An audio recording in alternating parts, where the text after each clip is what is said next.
maksudnya tanya hakikat. Ya bagus lah kalau ya hakikatnya Allah itu sebagai Tuhan. Terus cara mengenal Allah itu paling gampang, sehingga Imam Sibawah bilang Allah itu a'raful ma'arif. Saya ngaji di mana-mana itu kampanye saya begini. Karena saya pernah diparani orang yang sejenis jenengan. Cuma lebih apa ya? Lebih fasik lah kira-kira gitu. Karena nggak santri sama sekali. Yang datang ke saya itu nggak santri sama sekali. Dia datang begini, Pak Mbak, saya mau Islam serius asal Anda bisa menjelaskan Tuhan itu siapa. Jadi nggak ada sopan-sopannya dia tanya. Terus saya jawab gini.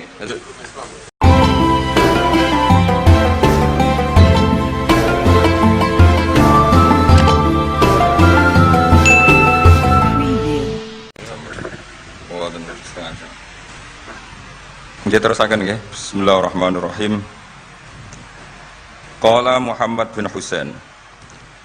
I'lam rahimana wa huwa iyyaka anan nabiyya sallallahu alaihi wasallam qad a'lamaka iku merohno sapa mirsakno sapa nabi kang sira fi hadal hadis ing dalam ikhlas hadis anna Jibril saat temene malaikat Jibril alaihi salam innama sa'alan nabiyya sallallahu alaihi wasallam bi hadrati ashabi ana ing ngarepe sahabate para nabi.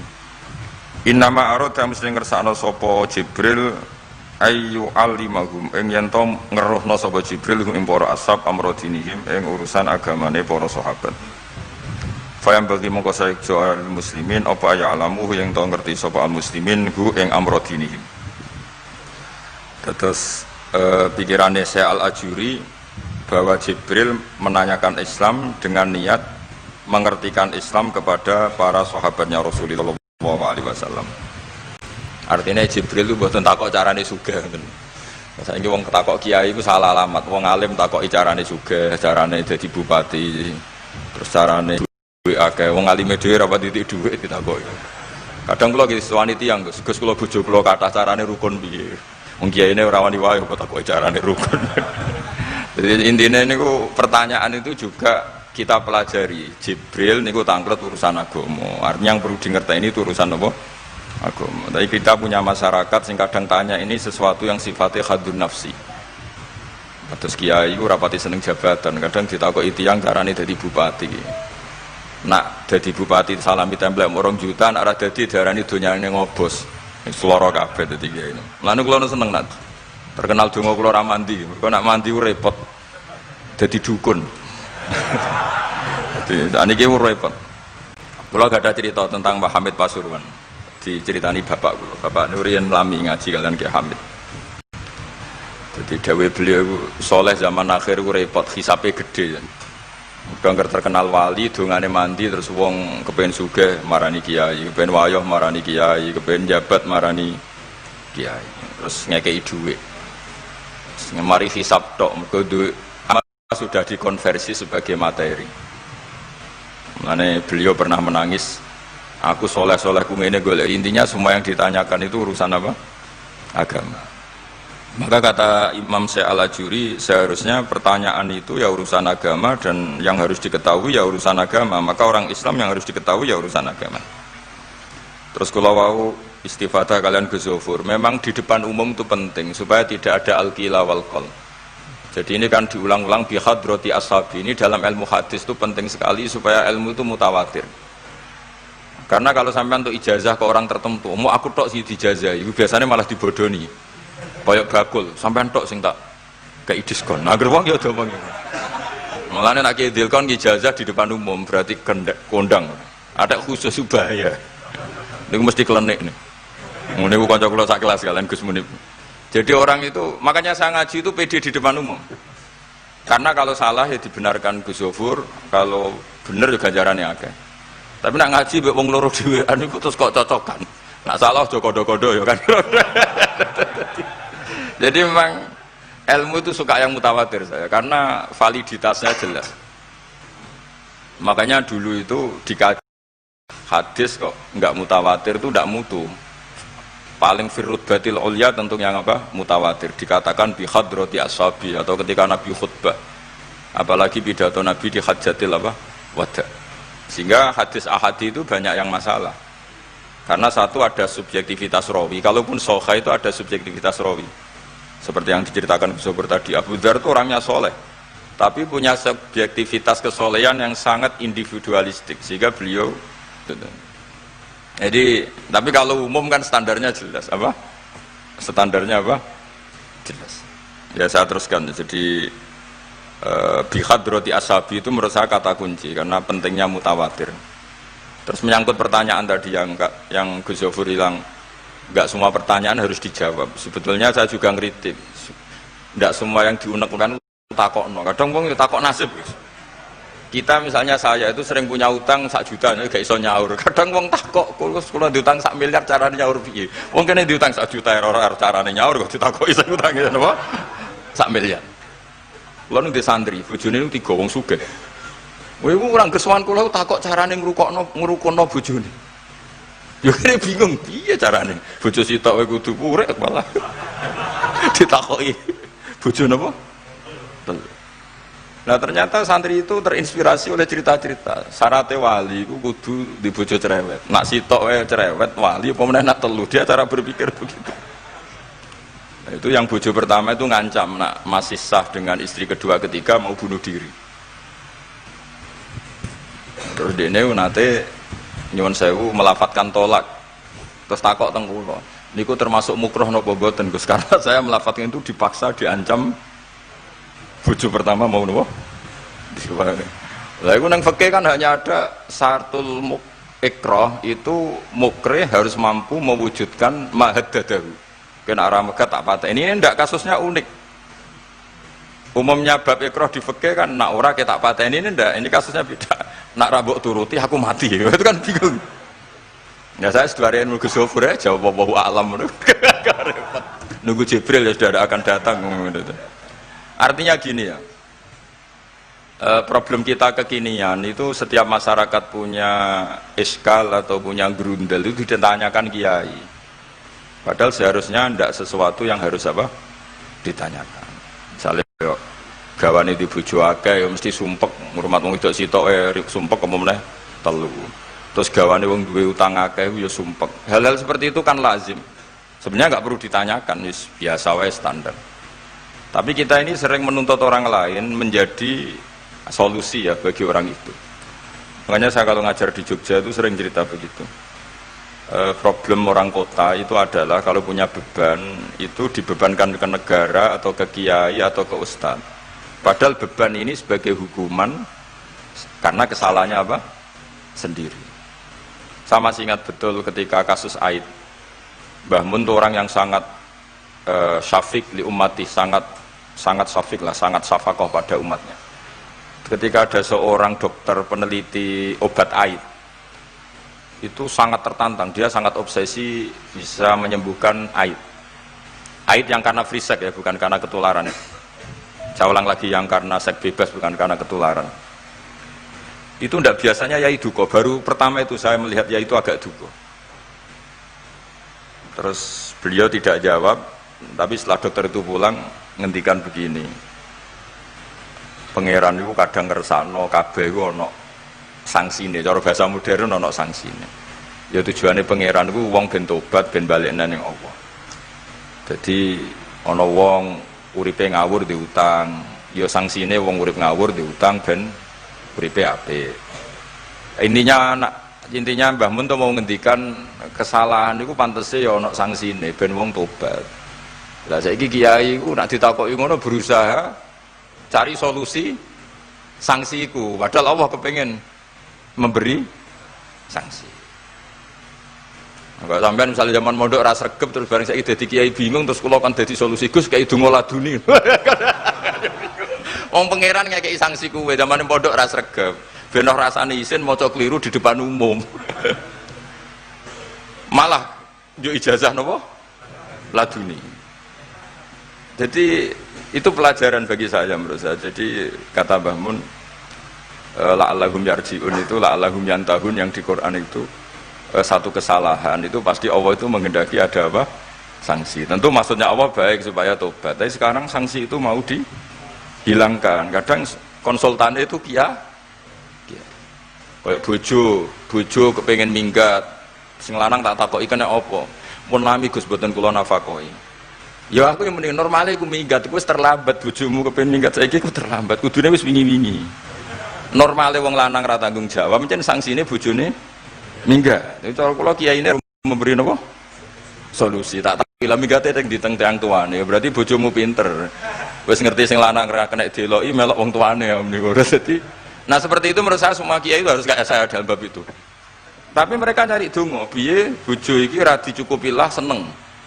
Terus golek akeh pengasih, golek jimat. Akhirnya bangun nanti cerita, sing kula malih tak kenang sih. Akhirnya kiai ini nganti lali ya. Ana wong melarat yo ijazah kiai. Berhubung kiai ini ku isin muni ra iso dijazahi duha mek donga. Kiai ini ku lali nak dhewe fakir.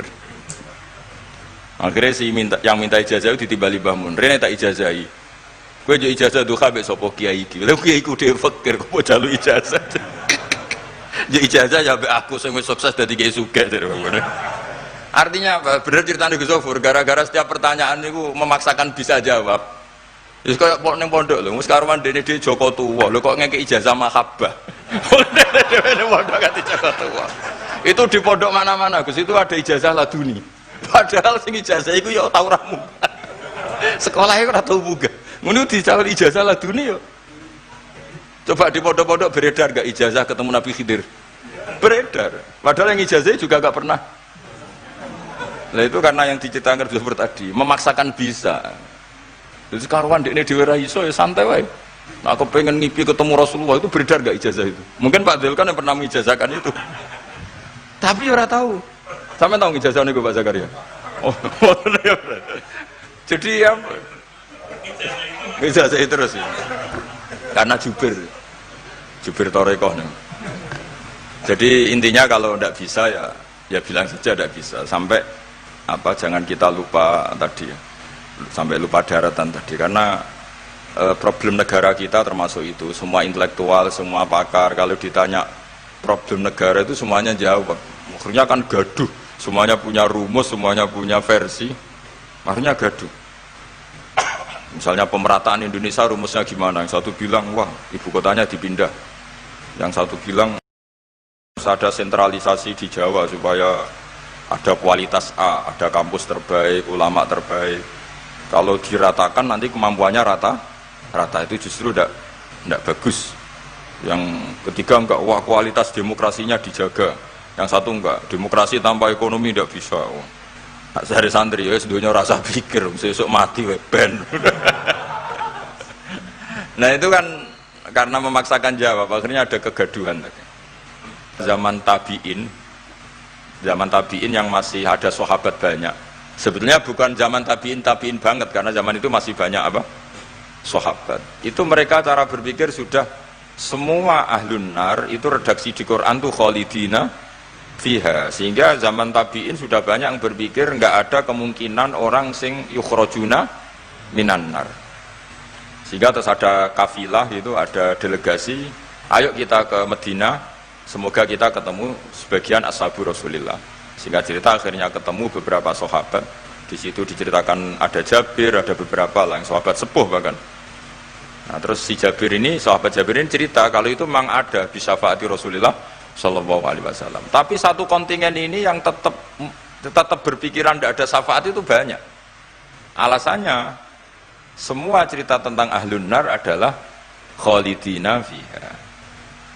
Ketika Jabir masih hidup itu ya sempat terjadi debat. Loh itu yang khalidina fiha itu amma ahlun nar alladzina hum ahluha. Memang dia berhabitat neraka, memang alamatnya neraka. Kalau sehingga ini menjadi khas. Meskipun khas ini iskal, kita akan iskal karena itu di Quran tidak ada. Tidak ada maksudnya nggak ada secara sorry yang menerangkan ada kaumin sing yukhrajuna minan nar. Makanya Syekh Al-Ajuri ngendikan ciri khas ahli sunnah adalah mengimani adanya kaum sing yukhrajuna minan nar. Karena itu zaman tabiin sudah ada polemik. Tapi tentu kita yang mengimani itu. Tapi kalau ada yang tanya di semua Quran kalau masuk neraka itu khalidina fiha itu dijawab apa? Amma ahlun nar alladzina hum ahluha. Memang dia spesifik ahli neraka, memang dia berpenduduk neraka. Alamatnya neraka, KTP-nya neraka, kakane neraka. Kalau kita ini ndak, KTP kita surga, mbah-mbah kita ahli surga. Karena alamat kita sebenarnya kan surga. Nabi Adam itu kan surga alamat. Makanya saya ngaji di mana-mana itu betapa baiknya agama ini. Karena kunci surga kita sudah dikasih tahu miftahul jannah. Sementara kita tidak tahu kuncinya neraka. Jadi kena mlebu neraka itu kebangetan. Wong ora roh kuncine kok mlebu. Tapi jare kancaku, wah gak ono pintune Gus, ilang blusek. Ini problemnya itu. Tapi nek sampean mlebu neraka itu kebangetan. Karena yang kita punya kuncinya itu surga, kita tidak punya kunci neraka. Ono sing dikunci neraka, mboten to? Nah, harusnya kita nggak bisa masuk neraka karena nggak punya kuncinya. Jadi kalau nak maca hadis miftahul jannah la ilaha illallah itu syukur kalau cek apike Kanjeng Nabi, wong kunci kok didudono. Itu kan luar biasa. Jadi orang memahami hadis itu. Saya ini tahadus bi nikmah, ini ada Gus Zofur, ini saya tasihkan. Wal asri demi masa, demi waktu.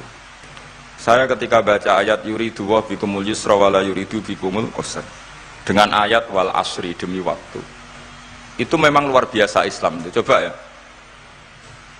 Kita baca kalimat tauhid itu kan hanya butuh waktu setengah menit, mungkin tidak ada la ilaha illallah Muhammadur Rasulullah. Waktu yang sesikat itu bisa menghapus kekafiran di masa lalu. Jadi misalnya orang kafir 70 tahun itu terhapus kekafirannya hanya dengan singkat melafadzkan la ilaha illallah Muhammadur Rasulullah. Dan waktu pas dia melafadzkan syahadat ini momen paling dikenang ketika nanti di akhirat. Wal asr, demi waktu. Jadi artinya apa? Momen terbaik kita adalah ketika melafadzkan itu. Dan kalimat itu mudah dan sah, asal belum yughorghir, belum keler-kelerek, sah. Dan tanpa syarat. Misalnya sholat tidak butuh suci, butuh nutupi aurat, butuh melakukan rukun dan syarat. Syahadat enggak. Lau talaffadhu kafirun biyadi syahadah, mesti apa? Sohat hadi syahadah. Padahal kafir, urung adus, ijek cerita ya, betapa agama ini mudah. Ya kan, kalimat yang bisa menghilangkan kekafiran, kemudian tidak banyak syarat. Coba kalau kamu mau sholat, syaratnya kan macam-macam. Mau zakat, ulama Islam. Ya, terus kita harus menghindari perilaku tertentu yang perilaku itu zaman Nabi sudah sangat diperingatkan. Misalnya yang masyhur itu Khawarij. Khawarij itu kelompok yang sangat soleh secara zahir. Yes, ibadahnya kata Rasulullah siamu laisa siamukum kasiyamihim wa qiyamukum kami qiyamihim. Jadi puasa kamu sahabat enggak sehebat puasanya orang apa? Khawarij. Ibadah kamu enggak sebanding ibadahnya Khawarij, tapi mereka sangat biadab. Ya murukuna minaddin murukasahmi minar ramiyah yaqra'unal Qur'an la yujawizu hana jiro. Dan di antara kesolehan yang berlebihan ini kata Nabi apa? Yuqatiluna ahlal Islam wala yuqatiluna ahlal ausan. Kalau dijak musuhi sesama Islam semangat, tapi dijak musuhi yang jelas salah ndak semangat. Ini kelompok sing hadarona humun nabiyyu, kelompok yang kita diperingatkan Nabi untuk sangat apa menghindari. Karena logikanya jelas ya. Orang yang kafir saja inginnya Nabi menjadi muslim dengan diajarkan syahadat. Tapi ini orang yang sudah muslim, seleranya Khawarij, dikeluarkan dari Islam. Tahlilan kafir, kuburan kafir, nyekelake kafir, apa saja menjadi kafir. Ini pertanyaannya kan, inginnya seorang nabi itu kan tentu dari kafir menjadi muslim. Ini yang sudah Islam menjadi kafir. Maka cerita-cerita di beberapa ulama, ini kenangan saya ngaji di sini. Ini sekaligus cerita penutup. Ada orang ekstremis ketemu Islam alim. Terus ketika melihat ahlul ma'asi itu maksiat, ahlul ma'asi ketika maksiat, sedang maksiat, sebaiknya orang-orang Islam seperti itu mau saya bunuh, mau saya bom. Ini yang cerita orang-orang alim ke saya. Terus kata si orang alim tadi, lau annahum matu, kalau mereka benar-benar mati final maksiyah itu aina masiruhum, lalu mereka kemana? Si yang keras tadi bilang ilanar, karena mereka mati apa final maksiyah. Terus jawabnya yang alim tadi, dzalika muradan nabi, apa umat Islam mati kemudian min ahlin nar itu yang dikehendaki Nabi? Untungnya yang si ekstremis tadi agak alim. Ya ndak, Nabi inginnya umatnya itu ya mati tidak masuk neraka. Ya sudah, jangan bunuh sekarang, kasih kesempatan apa? Tobat. Untungnya si yang ekstrim ini termasuk min ahli ilm, dia nerima konsep itu, nerima. Itu jadi pelajaran dialog kealiman. Dan kita menjadi moderat bukan karena liberal atau sekuler. Memang kita baca hadis-hadis misalnya inna wuha yabsutu yadahu billail yatuba musiun nahar wa yabsutu yadahu bin nahar yatuba musiul. Allah yang Tuhan saja inginnya itu menunggu tobatnya mereka, bukan mengakhiri mereka dalam keadaan tidak tobat. Jadi ini supaya jadi faham, menjadi khas kita. Ya Allah yang Tuhan saja inginnya kan menunggu tobatnya mereka, bukan malah tobat itu kita hentikan ya dengan dibunuh ketika maksiat. Itu artinya kan kita tidak memberi kesempatan tobat. Saya masih ingat Mbah Mun sering cerita ke saya, aku corokon mileh, kata beliau, aku corokon mileh iku yo ora pati seneng ono terlalu tegas, terlalu apa, mergo Allah wae ngekei kesempatan.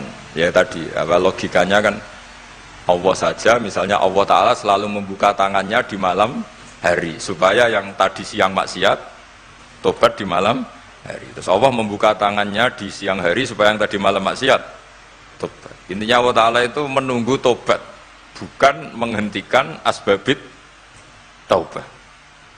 Sehingga tradisi guru-guru kita, ya utamanya Mbah Mun, itu sama-sama saja baik. Bukan karena baik sama orang fasik, bukan. Tapi implementasi dari menunggu tobatnya orang fasik, dan tentu itu butuh tarbiyah, butuh syafaqah, butuh kasih sayang, butuh. Saya masih ingat ketika beliau baca kitab di karangannya Imam Sa'roni itu, Tambihul Mukhtarin, itu diantara madzhab Imam Sa'roni itu Al-Hikmah Dolatul Mu'min, itu beliau juga menambahkan wal fasik Dolatul Mu'min.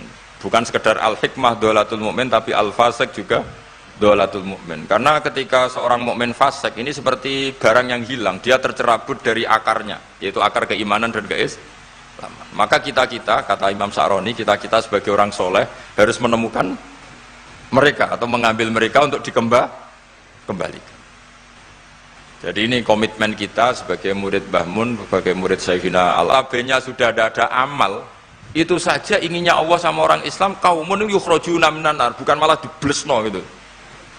Lah ya akhirat yang notabene sudah nggak ada amal. Itu saja kaumen yang mukmin, apalagi tahu mondok, apalagi grup hima, itu tapi ra usah moron rokok, kula pesene ra usah moron rokok. Itu inginnya itu yukhrajuna minan nar. Makanya kalau baca hadis itu harus ada dzauq. Selain ilmu itu harus ada dzauq. Betapa syafaqatu Rasulullah sallallahu alaihi wasallam. Inginnya semuanya itu yadkhulunal jannah. Kalaupun ada yang masuk neraka, yang orang Islam tuh, tetap obsesi Rasulullah, cita-cita beliau adalah yukhrajuna minan nar. Makanya masyhur itu, wala sawfa yu'tika rabbuka fatardah. Jawab Nabi bi la ardo wa wahidun min ummati finnar. Saya tidak akan ridho ya Allah, tidak akan puas wa wahidun min ummati finnar. Satu dari umatku min ummatil ijabah minan nar. Makanya saya setuju dengan Syekh Al-Ajuri, kita sebagai ahli sunnah di antara khasnya apa? Iman adanya kaum sing yukhrajuna minan nar. Pun iki ngoten. Sampai waduh kok dibaca Arabnya saja. Nah, ini nurut bagus. Mimman khadzarona tadi siapa? An-Nabi. Anaman saat temene wong abada kang nyembah sapa man Allah azza wa jalla fa ya'lamu mongko ngerti sapa man annahu azza wa jalla mutaliun kundat sing ningali ala amalihi ing atase ngamale wong ya alamu pirsa sapa taala sirruhu ing rahasiane wong wa alaniyatahu lan alaniya wong sing ngamal sing jelas wa ya'lamu lan pirsa sapa taala mak ing perkara tufi kang nyamarno sira min amalika saking amal sira wa malan perkara tubihi kang ngetokno sira ing amal wa malan perkara turidu kang ngarepno sira bi ilmika kan sira kowe ngarepno bi ilmika misale Allahu turidu am ghairah. Dadi maksudnya Allah ana ta kowe ngamal iku ngersakno Allah turidu am ghairahu. Dadi maksudnya Allah tahu amal kamu atau ilmu kamu. Apakah amal kamu ilmu kamu untuk Allah? Allah turidu am ghairahu.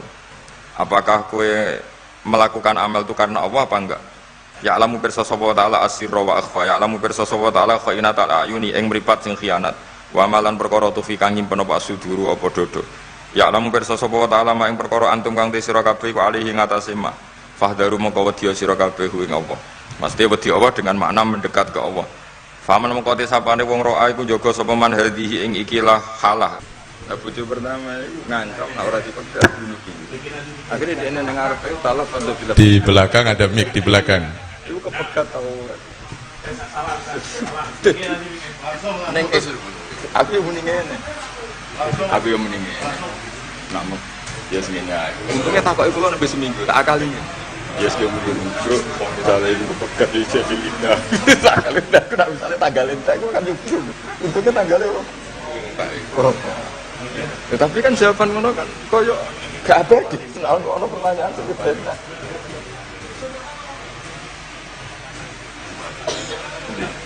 Untuk buka dulu. Sing ketemu-temuan iki. Betul? Kosok dulu. Napa? Mati. Di. Ketemu-temuan. Iki. Bismillahirrahmanirrahim. Assalamualaikum warahmatullahi wabarakatuh. Bagi para hakim ya HKI itu kompilasi hukum Islam ya, sementara yang dipakai ya KHI itu yang dipakai oleh pedoman untuk memutuskan yang diajukan ke napa jenenge di mahkamah-mahkamah yang berurusan dengan terutama pernikahan. Apakah karena kan khilafnya fikih kan akeh. Khilaf napa jenenge fikih niku kathah. Nah, kula nggih mboten ngertos niku KHI niku. Yang saya tahu ya pokoknya KHI itu nggih niku napa jenenge sudah pilihan-pilihan di antara ulama dijadikan pedoman bagi para hakim. Karena itulah ya kadang-kadang nyun sewu hakim-hakim itu yang dipelajari ya KHI. Ora patio ngerti fikih yang bulat yang banyak, asal bisa KHI ya insya Allah bisa jadi hakim, bisa jadi penghulu. Oh ya pedomannya ya KHI, tapi tentu KHI itu tidak bisa menjawab dengan nomor jenis KHI. Saya kira ya, kalau masalah-masalah itu tadi yang saya pahami, karena tadi kurang begitu mendengar pertanyaan-pertanyaan itu. Jadi tetap bagaimanapun butuh jawaban, butuh pengetahuan tentang fikih sunnahnya, fikih Al-Quran juga butuh. Kemudian aqwalu al-ulama itu juga dibutuhkan. Dan tentu untuk kasus-kasus di Indonesia, terutama untuk memutuskan banyak hal kasus di Indonesia, sangat membutuhkan KHI, karena itu yang secara resmi kayaknya dipakai di Indonesia, kompilasi hukum Islam. Ya. Walaupun tentu tidak semua ulama Indonesia menyetujui KHI ya, karena ya KHI itu sudah pilihan-pilihan dari berbagai madhab, dan di Indonesia masih butuh madhabnya itu bisa macam-macam ya, kadang-kadang nek ora dikai Syafi'i ora gelem dan lain sebagainya, itu ya problem dalam kasus per kasus. Saya kira itu. Oke, terima kasih ya. Terima kasih. Barangkali masih ada penanya yang kedua, kami persilakan. Terakhir. Ya betul bagus. Assalamualaikum warahmatullahi wabarakatuh. Badhe tanglet kalih Gus Baha. Terose kan jenderale ilmu niku tauhid. Pertanyaan kula, hakikate Gusti Allah niku sinten? Hakikate Adam niku sinten? Hakikate Muhammad niku sinten? Terima kasih. Wassalamualaikum warahmatullahi wabarakatuh. Wah, kok keren. Santri Giren, Gus. Iya, bagus lah.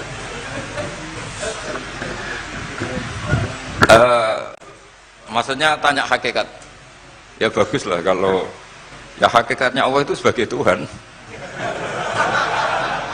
Terus cara mengenal Allah itu paling gampang, sehingga Imam Sibawayh bilang Allah itu a'raful ma'arif. Saya ngaji di mana-mana itu kampanye saya begini.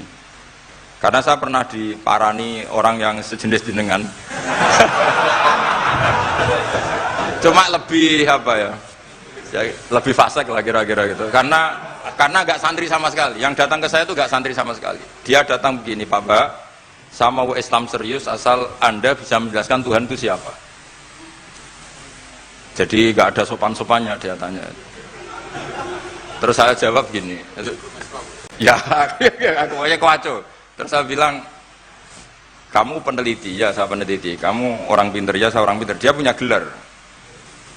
Ya kira-kira gini, kalau gelas ini saya banting, terus pecah, kamu bilang apa? Ya karena sebabnya dibanting, ya sudah. Kira-kira alam raya ini kan kadung berstatus maujudat. Kira-kira logis enggak kalau hadil maujudat khalaqahal adam, ini maujudat diciptakan ketiadaan. Fainal adam la yu'athiru syai'an, tentu sesuatu yang enggak ada itu la yu'athiru syai'an. Di mana-mana sing yu'athiru yang bisa menciptakan atau membekasi itu adalah al-wujud. Ya berarti Allah itu penyebab dari semuanya, Pak. Iya. Ya dari dulu kiai-kiai bilang gitu kan saya enak. Nah, intinya gini, terus dia menjadi sadar setelah Allah tak beri status wajibil wujud. Makanya saya tambah tua, itu tambah kagum sama ulama dulu. Kenapa kita mulai kecil dikenalkan wujud kidam bakok, kira-kira gitu. Hadhil maujudat, alam yang sudah kadung wujud ini, kan mau tidak mau harus disebabkan oleh yang wujud. Masa wujud disebabkan nihilisme atau ketiadaan? Ya kira-kira gitu. Kalau sampean tanya hakikat Allah yang mudah dikenali apa? Beri status wajibil wujud. Yang wajibil wujud ini oleh kita adalah disebut Allah. Lah yang menerangkan itu siapa? Ya Nabi Muhammad. Lah Nabi Muhammad turunannya siapa? Ya secara dhahir turunnya Nabi Adam. Kan ya sudah gitu kira-kira. Sudah, sampean yang senang saja hidup, enggak usah mikir itu. Ya sudah kita aja. Kalau nggak diterangkan secara dohir, nanti orang Habib itu Nur Muhammad Qobla. Terima kasih kami sampaikan, meskipun sebenarnya kita masih haus mendengarkan petua-petua beliau, tetapi mengingat waktu yang sudah cukup malam, kami tutupkan sampai di sini. Tetapi sebelum kita tutup dengan bacaan doa, kami mohonkan kepada saudara Ulil Albab untuk memimpin bersama-sama membaca qasidah Sa'duna Fid Dunya. Kepada sahabat rekan Ulil Albab kami persilahkan.